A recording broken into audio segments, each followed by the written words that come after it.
In this episode, we're talking about a roguelike deck building twist on a classic arcade formula. It's Star Vaders. This and more on Indie Game Arcade.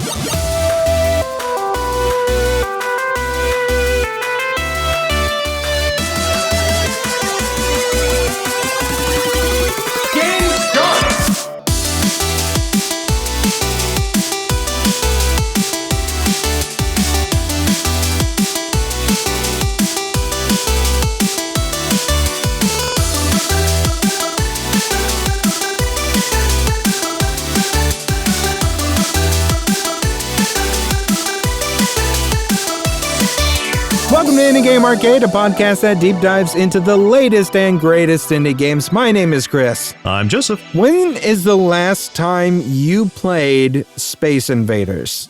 Have you played it, like the giant one that they have in some of the arcades and stuff? I think the last time I played it wasn't that long ago. It was like late last year because I went to a video game museum here in Dallas. Oh, yeah. And I believe they had a setup of that there that I played a little bit of. I remember when you did that because you messaged me to tell me that you finally tried the ET game. Oh yeah. And it was just as bad as everyone told you it was. So bad, so confusing. I think I just fell into a pit and then the agents got me. The pit you can never freaking get out of. Yeah, I don't even know how you're supposed to get out of it. It was wild. Anyway. For whatever reason, E.T.'s neck is just infinite. Like, you can just stretch it and stretch it. And it makes that game but it doesn't do anything. Garbage. Nothing. It's pure garbage. Yeah. I had that as a kid. Like, we literally had it. And I would get so angry trying to play it because I loved the movie. And we would put it in and, you fall right into the pit and that's it. That's the experience. And then I get so mad. So then I wouldn't want to play anything else aside from Pong. But anyway. I mean, that's a different kind of Space Invader, I guess. Yeah. Let's talk. He's the wrong Space Invader. But we're here to talk about Star Vaders. Game start! So Star Vaders was released on April 30th, 2025. So it's been a little bit, but we want to give this game its due because we just started playing it. This was developed by Pengonauts, which was a great name. They were formerly known as Star Vaders Studio. Interesting. Published by Joystick Ventures and Playworks. Retails for $24.99. And for a quick description, this is a fusion of roguelike deck building, grid-based tactics, and Space Invaders, all set in a world where Earth is being overwhelmed by an alien threat, and mech pilots are being chosen to be sent into space to stop them. All with super cartoony, cute art. Okay, let me tell you something that's going to be semi-related to everything we've been talking about recently. Okay. There's a French connection here as well. French connection. Pengonauts is not French specifically, but they are from Montreal, Canada, which the primary language is French in that city. Or is it a city? Yeah, it's a city. Or a province? Yeah, province, whatever. No, that's the city. Quebec is the province, right? Oh, province is Quebec. Yeah, Montreal is a city. Okay, I was right then. Okay, yeah. Yeah, they do speak French there. Yeah, so French Canadian. So again, the French are killing it. God, French. Hey, save some for the rest of us, guys. Jeez. You guys are doing awesome. Okay. Yeah. You know what? I'm so proud. Hey, forgive us for that weird time period where we were calling them freedom fries. Can you please just forgive us on that? I ate your toast yesterday for dinner. I had your French toast. So we're on good terms, I promise. So this game is basically it's like grid-based tactics. So you have like a little mech that you're controlling, but you have cards, and those cards are what moves your mech around, does the attacks and everything.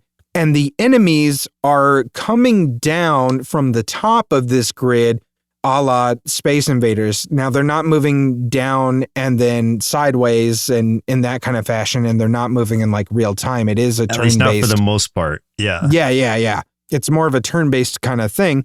It's really, really interesting the way they set this up. And I don't think I've really ran into another game quite like this. And I really, really like it. There's a lot of really interesting mechanics to pick at within this, like especially within the cards, but also within the idea that there are 3 different kinds of mechs that will have different play styles. So you've got your gunner mech, which is like more firepower. You've got your stinger mech, which is more agile, like better movement and more precision striking. And then you've got your keeper mech, which is like spells and summons, which is kind of crazy. Yeah. So you've got the gunner, and then the gunner is literally just guns. Then you've got your other one, which is a ninja, and then this one is a wizard. So yes. Yeah, your ranged fighter, your ninja or stealth fighter, and then your wizard. Yes. Why there's a wizard mech, I don't know, but I love it. Love it. It's great. And then you also, on top of that, you have different pilots for these mechs. And 3 the pilots a piece, I think. One of them has 4. The keeper has 4. So there's 10 I've not total. unlocked the keeper. Yeah. So the gunner has Roxy, Noelle, and Zeke. Stinger has Shun, Holly, and Kaya. And then the keeper has Iris, Zen, Garu, and Sura. And each of them also changes the gameplay like completely as well, which is insane. Like they have their own abilities and cards and stuff. It's so fascinating. Just the way that it's laid out and all the different options that you have, even though it seems kind of limited when you say there's only 3 mechs, but it's like 3 mechs with 3 or 4 characters per mech that also change up the gameplay. Like that's a lot of variety in that in and of itself. And then on top of that, you are customizing your deck like with any deck builder. So that's more customization on top of those various ways to play.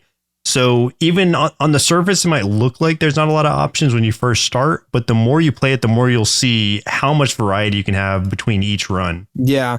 One thing that's really cool too is because like I'm fascinated by the story of this as well. The more you play and even the more you lose, you're rewarded still with more lore and like backstory and stuff. Like every time you lose, you get more backstory of like the pilot that you are playing as. And that is fascinating to me. I love that. Yeah. It's like a multi-part campaign and a lot of secrets.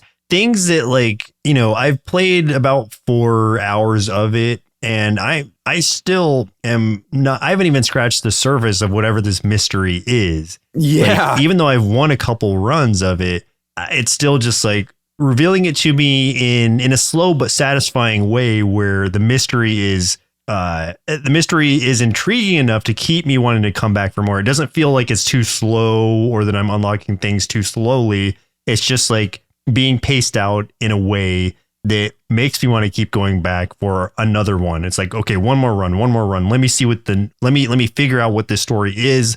Let me get to whatever it's telling me I'm trying to unlock. Like, it's just been really satisfying. I think the runs are probably like, I'm going to say 30-ish to 45 minutes generally. At least those have been my experiences. I'd say maybe even shorter than you think so? I'd say maybe 25 to 30, I think. Okay. Yeah. I guess it depends. But yeah, I think because I feel like I've had a couple runs that were only like 30 minutes. But yeah, like once you get in, like it can go pretty quick, especially if if you're able to clear the board pretty fast. And that's how you do win like around. And like how the game is set up is basically like you'll have a selection of different areas you can go to of whether it's like almost like distress beacons kind of pop up, and it will tell you what the reward is before and what the difficulty is. Yeah, it'll tell you the reward, the difficulty, and it like shows what enemies will be there, which is really interesting too, because if it's like, ooh, man, like right now, I don't want to deal with those like freaking onyxes with the shield over their heads, whatever those are. Yeah.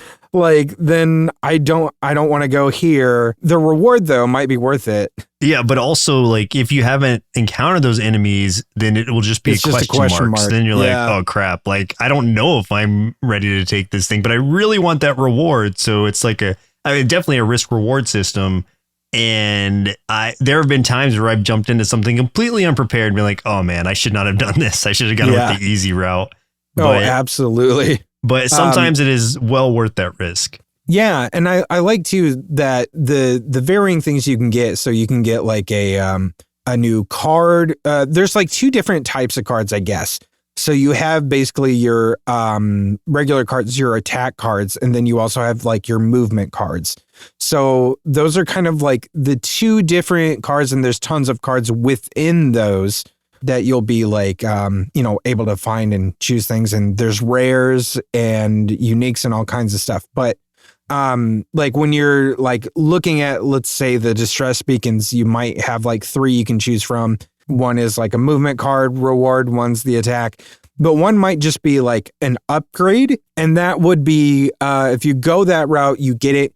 What that's doing is like upgrading usually like the effect of one of your existing cards. And it could be like any of them. It could be movement, or it could be your attack cards, or sometimes it's adding an extra effect to them. And like those, you can keep stacking those too, which is kind of cool. And like sometimes those get like crazy. Like I remember one of them, I don't remember exactly how many times I got it, but like it's the one where you shoot the bullet up and then it splits kind of like in a T shape. And it hits, the spot that it hits, it splits in a T shape in that same row. Left and right. Yeah.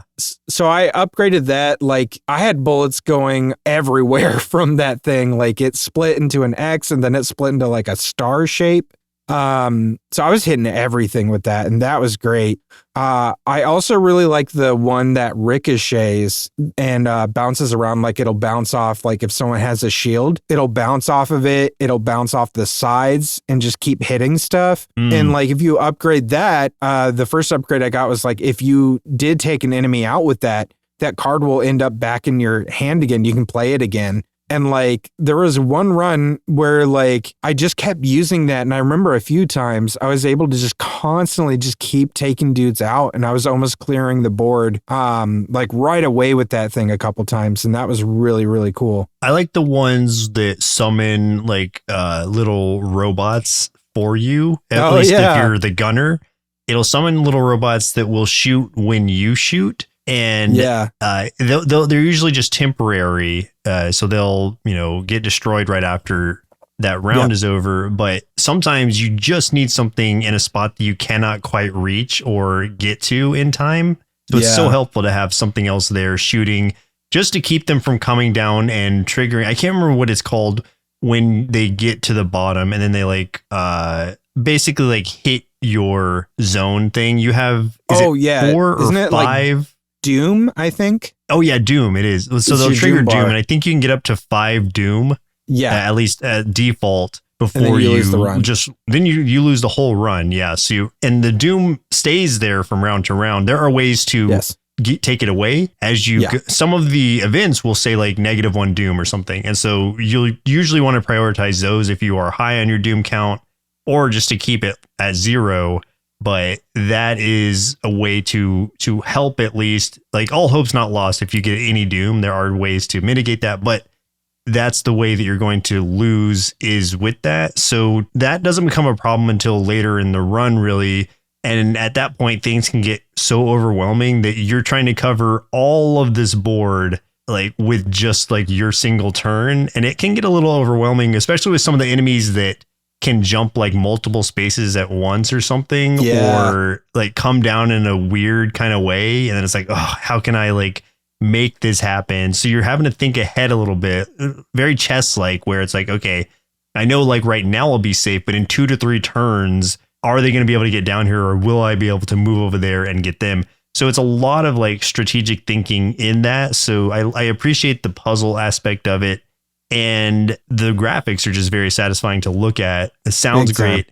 And yeah, just overall, the gameplay has been so fun. Even in the short time I've played it, it's just been a really rewarding experience. And I've never left a run feeling like, oh, I got cheated out of that, or that was too easy or too hard. It's just all felt just right to me. And I'm excited to see like what else it has in store. story-wise, especially. Yeah, big time. Like there's just so much allure to this because of like the way this story is like structured so far. And because there's so many unlocks, like there's so many pilots to still unlock. I was just reading there over 400 unlockables, which is wild. That is crazy. I want to say like so far, my favorite pilot right now is Noelle because she has the one is card. She the one that has the freeze? Like it freezes the card? Yeah, she does have freeze. Yeah, where you can freeze a card, which is great. I love that. And then she also has the card where you can move like an object, and you can either use it to move yourself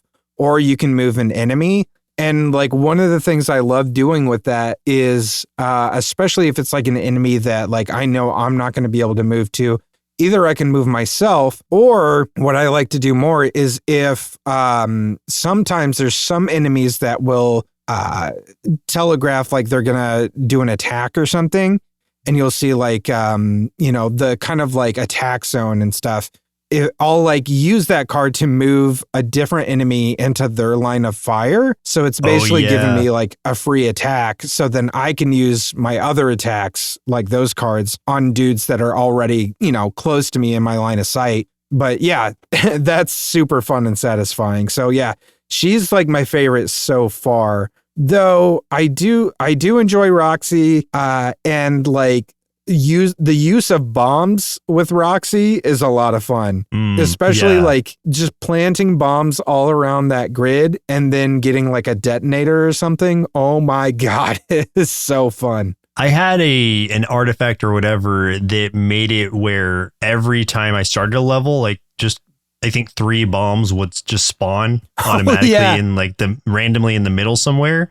Yeah, I got that at one point too. That was great. Yeah, even with the randomness of it, it's still super. It was more helpful than it wasn't just to have that there blocking paths. And sometimes it would line up in such a perfect way that's like, oh man, I can just chain kill all of these things together. Yeah, man, it is very satisfying. It's one of those things that's like kind of scratching a part of that part of my brain. Kind of like you had brought up where it's like, I really love roguelikes and things like that too, but this also uses that idea of like the sort of forward thinking you have to utilize with chess, where it's not just like, doing the next move. It's also anticipating, the next several moves. And like this game is very, very much a part of that. And I love that. Mm-hmm.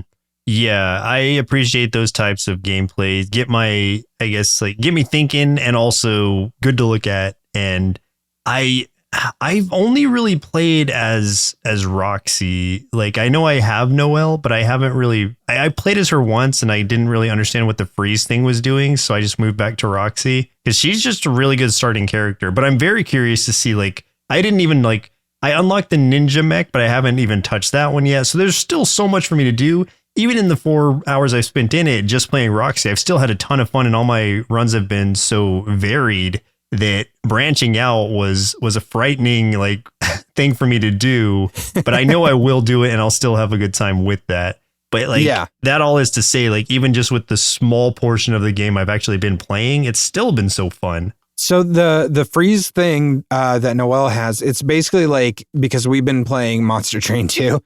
And we talked about in the last episode. So it's basically, think of it as like permafrost, but it's like automatically. So it keeps the card in like your hand? It keeps it in your hand for the next round. But it's like randomly applied to one of the cards that's just left over in your hand once you're done. So it's like, let's say if you use up all of your attack cards, and like the only cards left in your hand are like movement cards, it's going to choose one of those movement cards, right? And it'll carry that over into your next hand. But, sure, if it's like, let's say, I have this one, I don't know, maybe you've got one to throw a bomb or something out there, but it's just like they're not in range for it just yet. Then like if you use up all your other cards and all right, well, the bomb card's going to be the one that gets frozen because it's the only one left, then that's really handy. So, but yeah, that's basically how it works. So it's like strategizing around the freeze. Yep. Okay. Yeah. Yeah, I'll try it out eventually. again, I just had been having so much fun with just Roxy that I hadn't really branched out, but I know I should, and I will. It's cool. And like Noelle's, the small bits of Noelle's story I've been getting after losing with her has also been really, really intriguing too. Oh, like, yeah. What is super cool is that you do get story specific things or character specific story as you play as them. It's not just showing you the grand story. So that is awesome that they all have their own like branching paths. So it does matter who you play as if you want to see like that person's contribution to the overall story. And it's interesting too, because it's like you do learn more about what's going on in this world through their stories. But yeah, you are getting a more personal story with them. And like some of it's kind of sad, to be honest. Like, yeesh. So you'll see. I'm not going to spoil it, but yeah. No, I don't know yet, but I believe it. Yeah, it gets a little sad. So, but I got to recommend this one, man. I've had so much fun with this. This is like one of those ones because we've got like the shared library thing. If you're playing like Monster Train, I'm playing this one. If you're playing this, I'll be playing Monster Train. Like, I'm just gonna be going back and forth between those because that's what I did this week. Is on Game Pass at least. I just had to buy it because I knew I was going to anyway. Yeah, I told you too. I was just like, hey man, you don't have to buy it. It's on Game Pass. And then I saw it just popped up in the library, and I'm like, well. All right. I mean, I just want to make sure that they know that they're being supported and that they keep making awesome games like that. We want you to know that we love you. So you're loved. Yeah. You're important. Thank you, Shiny Shoe. And also thank you to Pengonauts for making Star Vaders, because it's an excellent game. And what a cool twist on like the Space Invaders kind of shtick, because who saw that coming as like maybe something? Maybe we should remake an ET type game. Oh like, shit! Make Pitfall. It playable. Make Pitfall it somehow good. No, we have to make it where it's like it plays just like ET would, but better. Like all the ideas that ET the game had, we make it actually function. And then just call it like, I don't know, Alien Guy. Alien Man. Instead of Alien Man. It reminds me of those like knockoff toys that you see at like the dollar stores, like Family Dollar. Yeah. It looks exactly like ET, but it's just like Alien Man. Right. Or like it'd be a Star-Lord toy called like Space God. Oh, I love that. Okay. Yeah. Let me write that. We got to try. Just give it a shot. We're on it. Yeah, but I no complaints at all about this game so far. Again, I'm early into it, but I can't see myself just not liking it all the way through. Highly recommend it if you like roguelike deck building games, and if you're just interested in trying something really unique, because like you said earlier, I just haven't played anything like this to my knowledge. Yeah, I just love the idea that they basically took this game, like almost like the tiniest premise of a game everyone's familiar with, and then just blew it up and made it like such a cool experience and put so much heart into it. Like, they didn't even need all the story beats to it. Like the gameplay was enough to like sell me on it. So everything else is just icing on the cake. 100%. A delicious cake. The most delicious cake. The most delicious Alien Man cake. Yeah. Power up. Hey, if you're enjoying this episode so far, do us a favor, throw us a like, a follow, share the episode or the podcast with folks who love indie games so we can get more of these game recommendations out there and support indie game devs. We also have a YouTube channel at youtube.com/nerdsloth where you can catch us playing more indie games, or check out our top 5 or top 10 series for more indie game recommendations, because we believe there is an indie game out there for everyone. Combo! Let's talk about some other games we've been playing this week. I got 2 more for you, my friend. Do you want to hear about yo-yos or fishing first? I'm going to let you pick. Do yo-yos, because I'm more familiar with fishing stuff. All right. So Pipistrello and the Cursed Yoyo is releasing on May 31st. This is developed by Pocket Trap.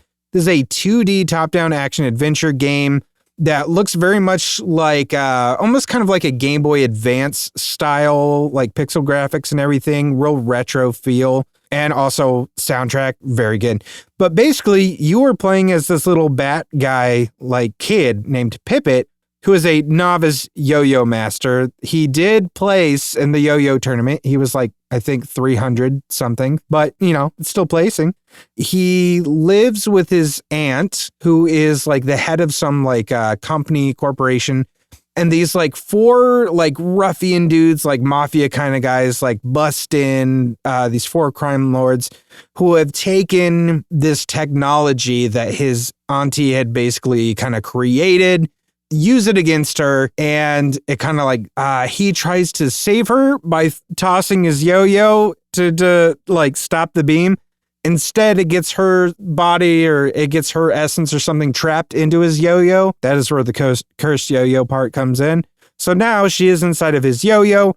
The crime lords disassemble the machine and they go their separate ways.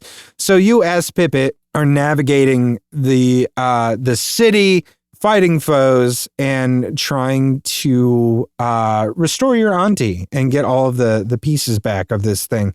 So it is like lots of exploration, puzzle solving in a very like like Legend of Zelda-esque kind of way. But all the fighting and everything is done through your yo-yo. So he uses it to fight. It's for traversal. It's for solving the puzzles.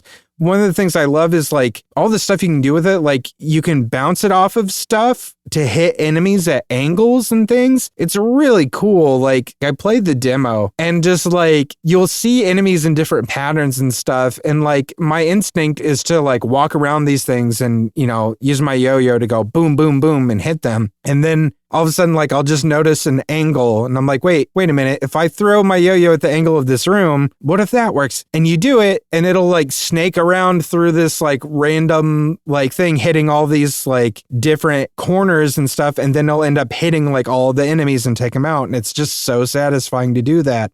There's also a bunch of badges and stuff that you can collect that all will give you different kinds of passive abilities that you can equip. It was really fun. It's got like a cool retro vibe to it. Just the mechanics of the yo-yo and the different things that you can do with it just felt really innovative. Like I don't think I've played a game that utilized an attack or like mechanics like this before, which kind of surprised me. This feels like a game that Nintendo would have created back in the day, like in the 90s or something. So I can't recommend this more. It is a lot of fun. It does look really cool. And what's funny about that is like before you even brought that up, I knew what you were talking about because I had looked at that game as something that I was considering bringing to the show as something I was looking forward to. But you've already taken I've stolen your thunder and have played it.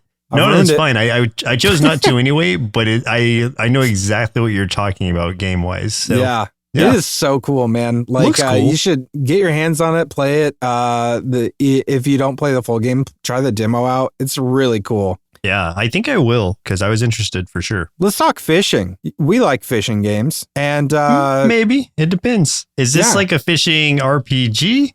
Yeah, it's a nice day for fishing. Comes out on the 29th. This is developed by Fusion Play. It's literally, that's the name of the game. Nice day for fishing. This is a fishing-based RPG with a very funny premise. So before I go any farther with this, explaining the game, I was wondering about this because part of this, and I want to say it didn't feel this way playing the game, but seeing some of the graphics in the marketing and stuff surrounding this game made me think this has to be based off of something, or there's some inside joke or something I'm not getting. So I did some digging. I found out this is based on a sketch comedy group called Viva La Dirt League, which is based out of New Zealand. They have a series called Epic NPC Man, and it's sort of a spoof of games like Elder Scrolls, World of Warcraft, Baldur's Gate. But this game centers around one of those characters named Balin, who is a fishing NPC in this world that is a living, self-aware MMO. So these muggers open up a cursed chest, which causes all the adventurers in this MMO to permanently disconnect. And because Balin was like right next to them, it suddenly turns him into a level 1 adventurer. But he's still like, the only thing he knows how to do is fish. So like that's like, even though he's an adventurer now, he can level up, he can equip gear. He's still really just a fishing NPC at heart. So all of his attacks and everything he does, it all revolves around like just fishing. And he he can only say like 3 things no matter what the conversation is. And it is so funny every time. His 3 things are morning, good day for fishing, and and that's the only things he can say. And every time he says good day for fishing, I was laughing hysterically because someone's giving like all this exposition or something to him, explaining like the situation. Like there's this sorcerer that keeps coming in and honestly keeps screwing everything up, but is trying to explain like a dire situation, and he'll just be like, good day for fishing. And just I'm just dying. But the mechanics of this are actually really decent for battling, even though it's just like really catching and reeling things in. But there's a lot of timing involved, and there's also like spells. There's even a pairing mechanic that you have to like, you really have to time just right to actually parry. So I was like, immediately thought of you. I was like, pairing system. Joseph will like that. I do. There's a leveling system. There's items. There's platforming. There's just so much more than I expected. Like, I really thought this was just going to be kind of a silly game where, you know, you just catch the fish and that's pretty much it. But like, you really have to fight those fish doing spells and strategize and do all kinds of things. And like even the boss fight, like there was a boss fight in the amount that I played. And even though it's also like one that you're like trying to reel in, even though he's like this flying boss in the air shooting like magic beams and fireballs and stuff at you, you're still just trying to reel him in like he's a fish. But like you have to like, there's so much you have to parry, or like you have to parry. So it's just really interesting in that way. If you've played a lot of fantasy RPGs too, the amount of jokes at the genre's expense is so good. They just are just left and right. One of my favorite running gags too, because there's a lot of them, is this one NPC, the blacksmith, who is constantly losing his blacksmith hammer, but it's always in the same spot, which is down this well, which is like 10 feet away. And every time you visit him, he's just like, oh yeah, I'll get you this.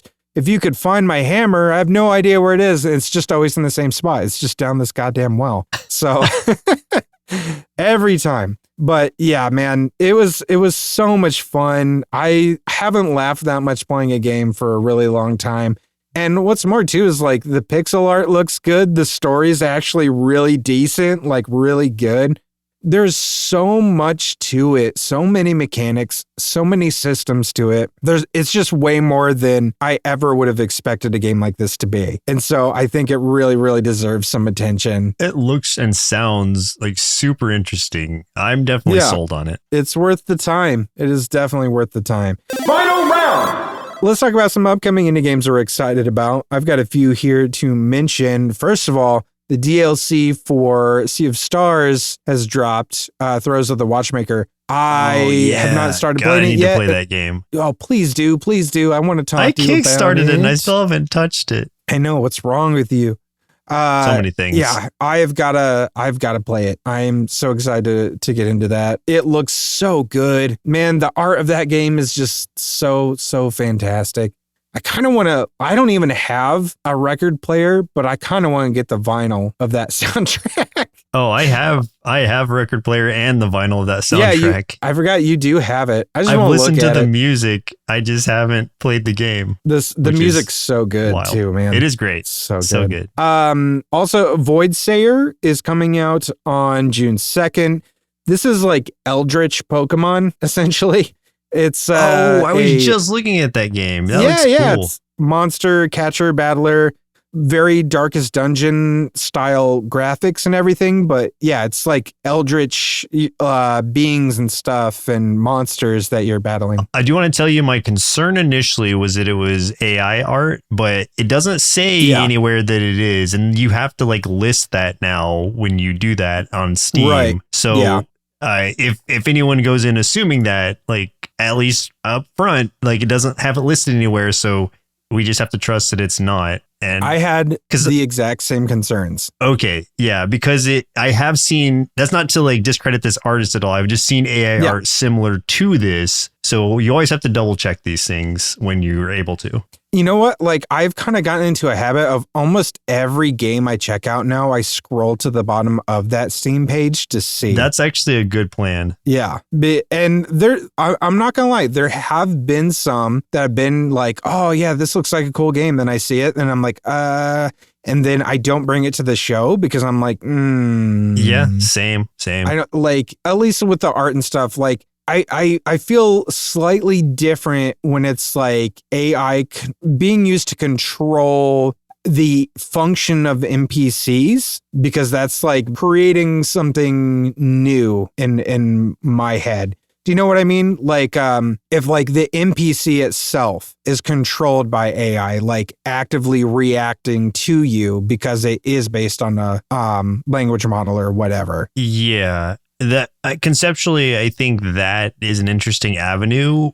Yeah. But when something is just like straight using AI art, well, it's like, that's being sourced from somewhere. So that's theft to some degree. Yep. I don't even want to entertain that. Yeah. Yeah. So I just avoid anything using it for art purposes for sure. Yeah. And unfortunately, we've even had, and I do want to say thank you to all the indie developers that have been reaching out to us, especially like right now. We've got a really long backlog in our email that I need to get through.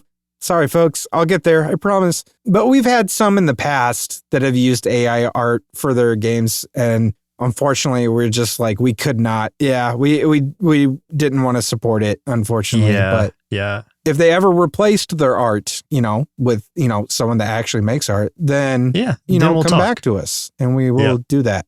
There was one that was extremely blatant that we caught right away. I do remember you showing me that one. Yeah, and it was completely ripping off a very, very well-known IP. So I was not pleased about that one. But anyways, so yeah, we'll see what Voidsayer's like when it comes out. I'm really interested in that one. It does look interesting. One that I'm very confused about. So I see Deltarune chapters 1 and 2 releasing on June 4th.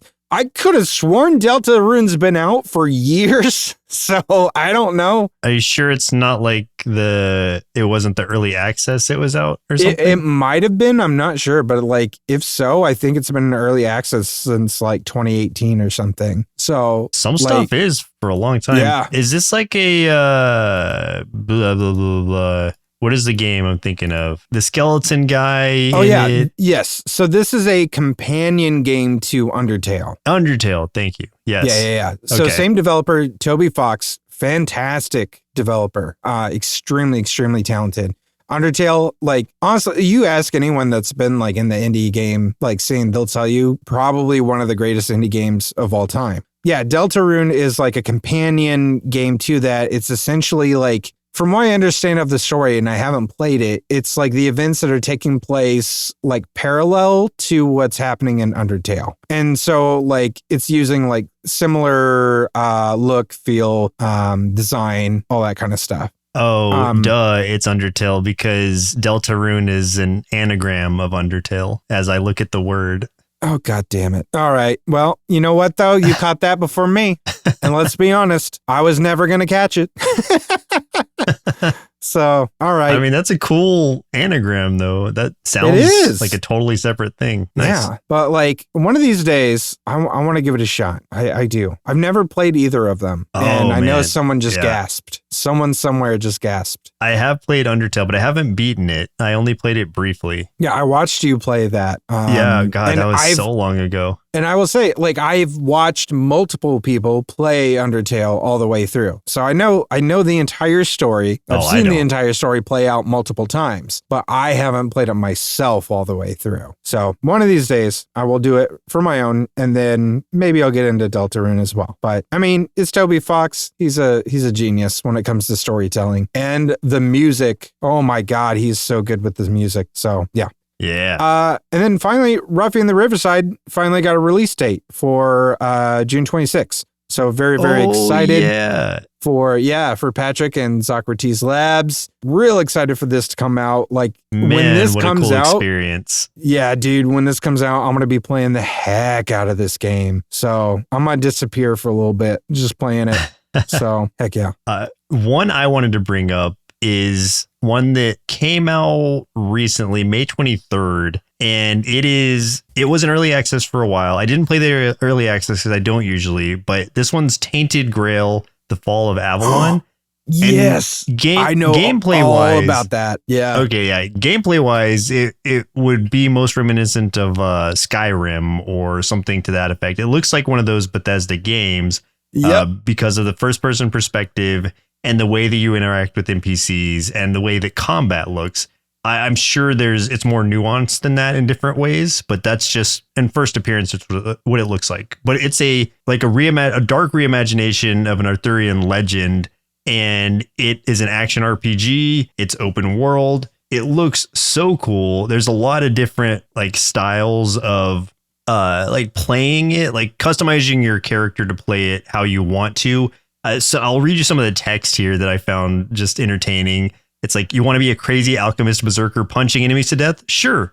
A mystical blacksmith mage summoning undead hordes? We've got you covered. A stealthy archer lurking in the shadows? Say less. This is a game for stealth archer enthusiast. So it's basically like any way you could think of that you could play it in like Skyrim or whatever. It's probably that, but expanded out in a lot of different ways. So that in and of itself is exciting. And it's a pretty like big story too. It seems like, I think it was quoted as saying like 50 to 70 hours of content, at least just in the base game. So that in and of itself is a ton. Looks really cool, and looks so good. Yeah, I just love the like whole Arthurian legend kind of style of that. I have a different game that has or a couple different games probably that have similar takes on like a dark Arthurian legend. And so that just the premise of it is intriguing to me. But yeah, I'm very excited. I haven't purchased this one yet, but I plan to in the near future. I may play the demo first to see how it feels. But yeah, that's the one that I'm looking forward to playing soon. Man, yeah, it looks amazing. Stylistically, like I know the game gameplay wise plays like Skyrim, right? Stylistically looks a lot like Elden Ring, especially with like some of the bosses and the monsters and NPCs and creatures and stuff you run into. And also just like the grandiose look of the world and everything. And also just how dark and, I don't know, demented some of it looks. Oh, dude, it is sick looking. Yeah. And I think you can go third person with it as well, which I think they added later towards the end of the early access based on request for that. So I appreciate that you can play it in different ways if you like. Yeah. Because I'm not a huge fan of like first person in games like that. So I will probably go third person. You were talking about like how you like you've got a few games that talk about dark Arthurian legends. So I know one of them that has some of that included in it, which is Raven's Watch. Yes. Okay. And do you know the studio that developed Raven's Watch? Do you know what country they're from? Oh, I can imagine. Is it also French? Yeah, it's another French game.